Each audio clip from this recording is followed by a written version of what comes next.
हम जो इंसान होते हैं ना, हॉट ब्लडेड होते हैं, हमारा खून गर्म होता है। लेकिन खून की ये गर्मी अगर शांत हो जाए, अगर खून ठंडा पड़ जाए तो सब कुछ समाप्त हो जाता है, तो ये मनुष्य मृत हो जाता है। जैसा कि हम सभी को पता है, हमारा शरीर पंच महाभूतों से बना हुआ होता है, बल्कि संसार की प्रत्येक वस्तु पंच महाभूतों से बनी हुई होती है। इसी में से जो अग्नि है वो हमारे शरीर में पित्त के रूप में प्रकट होती है। तो आज की इस वीडियो में हम बात करेंगे पित्त के बारे में कि पित्त क्या होता है, इसके कौन से प्रकार हैं, इसकी वृद्धि के कौन से लक्षण हैं और किस तरीके से इसकी वृद्धि को कंट्रोल किया जा सकता है। Thanks to all beautiful eyes watching my channel. मैं डॉक्टर वंदना स्वागत करती हूँ आपका मेरे अपने चैनल में, जिसका नाम है डॉक्टर वंदनाज आयु लैब। तो आज के इस वीडियो में हम बात कर रहे हैं पित्त के बारे में। आयुर्वेद के अकॉर्डिंग हमारे शरीर में 3 दोष होते हैं, वात, पित्त और कफ, जिनका बैलेंस होना बहुत ही ज्यादा जरूरी है, जिनके इम्बैलेंस होने से शरीर में तरह तरह की बीमारियां होती हैं। तो पित्त, जिसका मेन एलिमेंट अग्नि यानी कि फायर है और इसका दूसरा एलिमेंट है वाटर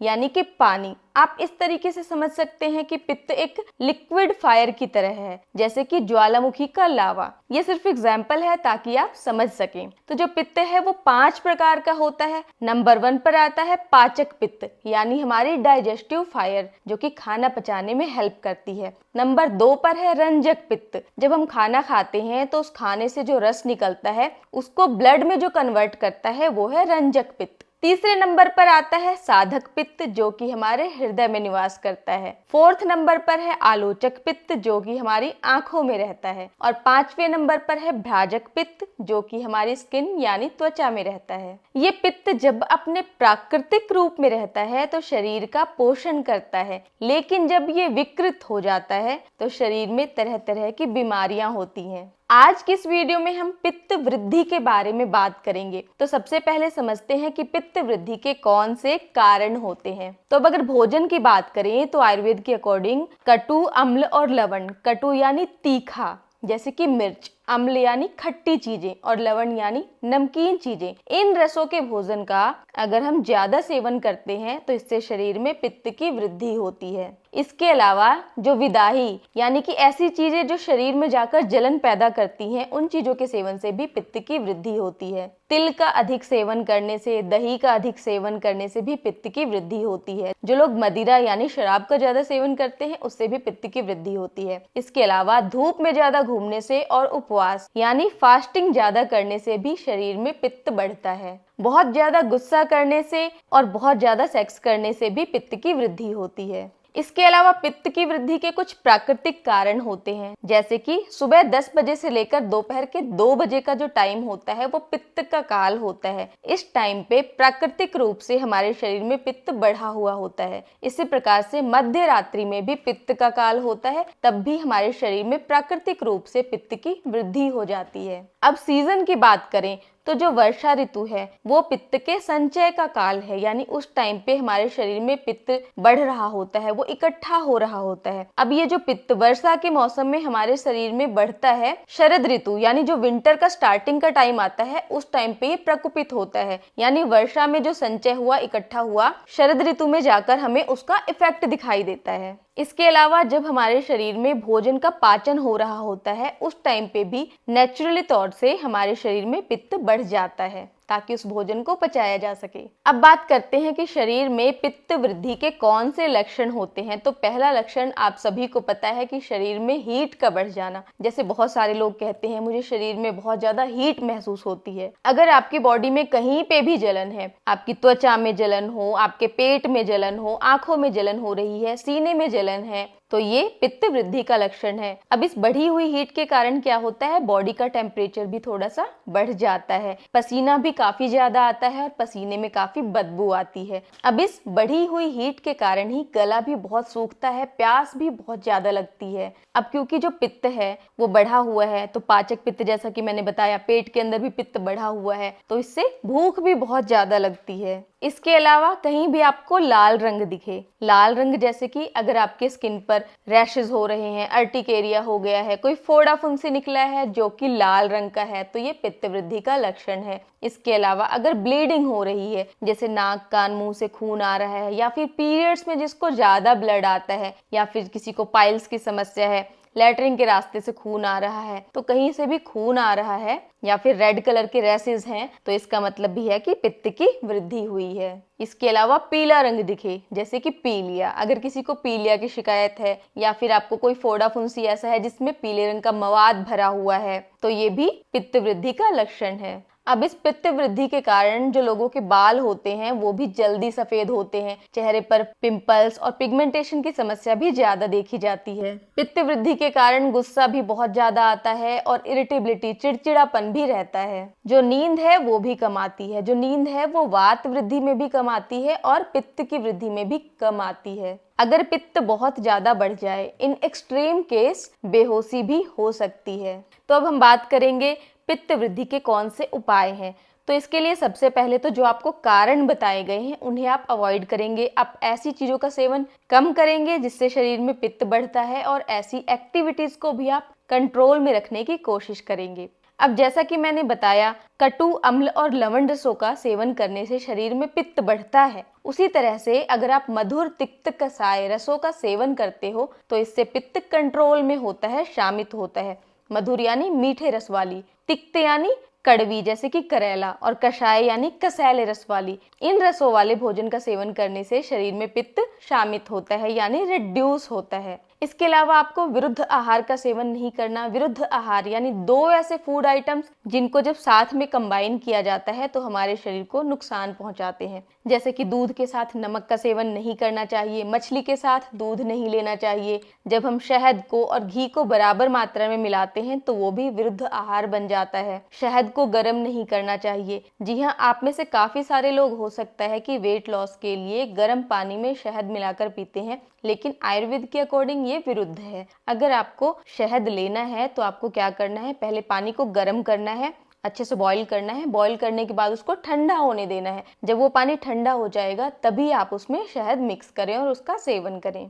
इसके अलावा जैसे मैंने बताया, उपवास करने से यानी कि फास्टिंग करने से पित्त बढ़ता है। तो जब आपकी बॉडी में पित्त बढ़ा हुआ है, आपकी जो डाइजेस्टिव फायर है बढ़ी हुई है और ऐसे में उसको भोजन नहीं मिल रहा पचाने के लिए, तो उससे भी प्रॉब्लम होती है, वो फायर और ज्यादा भड़क सकती है। तो आपको क्या करना है, उपवास नहीं करना। जब आपको भूख लगेगी तो खाना खाना है। जी हाँ, इस बात का ध्यान रखना है, भूख लगने पर ही खाना खाना है। जब आपको भूख लगी हो तो खाना खाएं और जब तक वो खाया हुआ भोजन पच न जाए तब तक आपको दोबारा खाना नहीं खाना होता।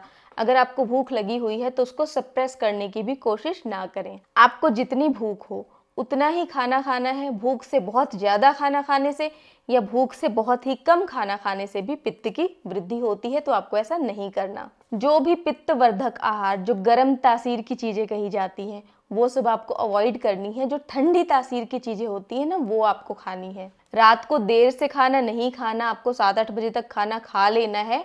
और जब आप सोते हो ना, सोने से 2-3 घंटे पहले मतलब आपका खाना हो जाना चाहिए। और रात को देर तक आपको जागना भी नहीं है, टाइम से आपको सो जाना है। जो भी ऐसी चीजें हैं ना जिनसे आपको एसिडिटी होती है या जो देर से पचते हैं, ये चीजें सबके लिए अलग अलग भी हो सकती है। हो सकता है कोई पर्टिकुलर चीज आपको पचाने में ज्यादा प्रॉब्लम आ रही हो। तो जो भी चीज है ना आपको हैवी फील होती है, देर से पचती है या फिर खाने के बाद एसिडिटी हो जाती है, ऐसी चीजें आपको अवॉइड करनी है। गुस्सा करना भी आपको अवॉइड करना है। जितना आप गुस्सा करेंगे उतनी पित्त की वृद्धि होगी। चलो अब बात करते हैं पित्त को शामित करने वाले कुछ फूड आइटम्स के बारे में। नंबर 1 पर घी, स्पेशली काऊ का देसी घी। तो मैंने अपनी बहुत सारी वीडियोस में देसी घी के बारे में बताया हुआ है कि ये पित्त को बैलेंस करता है। इसके साथ साथ इसके अंदर विटामिन ए, डी, ई, के भी होता है, ओमेगा 3 भी होता है। ये हमारे स्किन के लिए, जॉइंट्स के लिए बहुत ज्यादा बेनिफिशियल होता है। तो आप अपने अकॉर्डिंग अपनी डाइट में घी को इंक्लूड करें कि आप कितनी मात्रा में इसका सेवन कर सकते हैं। आप ऐसा कर सकते हैं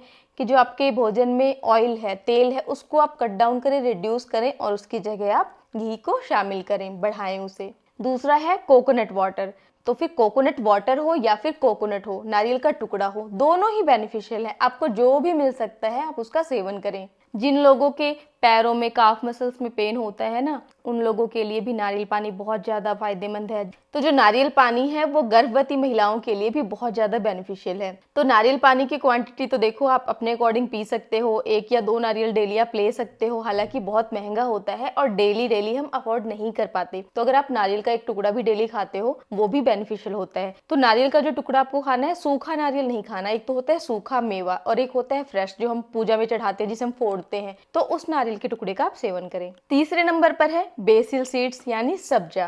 देखिए चिया सीड्स अलग होता है और बेसिल सीड्स अलग होता है। आप पहचानेंगे कैसे? जो चिया सीड्स होता है ना, उसके जो बीज होते हैं उस पर टेक्सचर सा बना होता है, वो चितकबरा सा होता है, और जो बेसिल सीड्स होते हैं वो बिल्कुल ही ब्लैक ब्लैक से होते हैं, चितकबरे नहीं होते। तो जो बेसिल सीड है वो इंडियन ओरिजिन का है, इसीलिए हमारी बॉडी उसे ज्यादा एक्सेप्ट करती है, हमारी बॉडी को वो ज्यादा साथ में है। तो बेसिल सीड्स पर आगे चलकर डिटेल में वीडियो आएगी, इसके लिए आप चैनल पर बने रहें। तो जो बेसिल सीड्स है वो आप डेली 1 चम्मच के करीब उसको रात को आप भिगो कर रखें और सुबह उसका आप सेवन कर सकते हैं। अगर आप कोई जूस पीते हैं तो उसके अंदर भी इसे मिलाकर आप सेवन कर सकते हैं। फोर्थ नंबर पर बात करेंगे पेठा की। अब पेठा जो होता है उसमें भी लोगों को कंफ्यूजन हो जाता है कि कौन सा पेठा, ये पंपकिन नहीं है, ये जो सफेद पेठा होता है इसकी बात कर रही हूँ। तो ये ठंडी तासीर का होता है, तो अगर आप इसका जूस भी सुबह सुबह पीते हो ये भी बहुत ज्यादा बेनिफिशियल है और शरीर में पित्त को शामित करने में बहुत ही ज्यादा हेल्पफुल है। 5वें नंबर पर बात करेंगे गोंद कतीरा। तो गोंद कतीरा के बारे में भी आप में से काफी लोगों ने सुना होगा कि ये काफी ठंडी तासीर का होता है और पेट में भी ठंडक पहुंचाता है। तो जो गोंद कतीरा होता है उसके लेने हैं आपको छोटे छोटे 2 से 3 टुकड़े, मतलब आधे चम्मच से भी आपको कम क्वांटिटी लेनी है, क्योंकि इतना सा भी आप लेंगे ना और इसको भिगो के रखेंगे तो ये इतना ज्यादा बढ़ जाता है ना, मतलब पूरी कटोरी बन जाएगा इसका।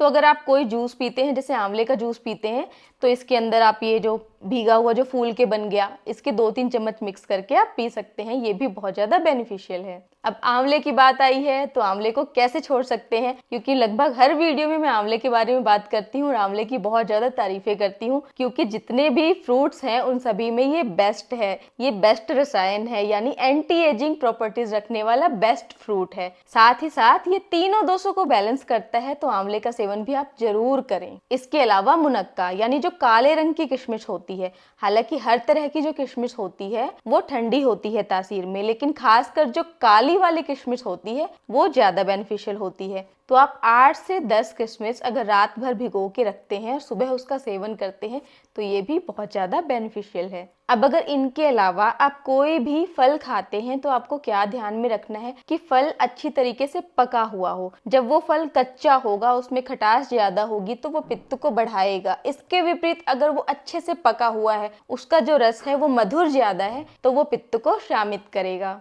इनके अलावा तरह तरह की खाने की चीजों पर मेरी वीडियो आती रहेंगी, जिनमें मैं उनकी तासीर के बारे में, उनके गुणों के बारे में डिटेल में बताती रहूंगी, जिससे आपको आइडिया लगता रहे कि कौन सी चीज आपको खानी है और कौन सी चीज आपको अवॉइड करनी है। जो मेरी प्रीवियस वीडियो है जिसमें मैंने अम्ल पित्त के बारे में बताया है, यानी एसिडिटी के बारे में बताया है, तो पित्त वृद्धि और एसिडिटी की जो डाइट चार्ट है ऑलमोस्ट वो सेम होती है। तो अगर आपको अपनी डाइट चार्ट बनाने में परेशानी आ रही है तो एक बार आप उस वीडियो को जरूर देखें, वो आपको हेल्पफुल साबित होगी। तो आज की वीडियो बस यहीं तक। उम्मीद करती हूँ वीडियो आपको अच्छी लगी होगी, आपके काम की साबित होगी।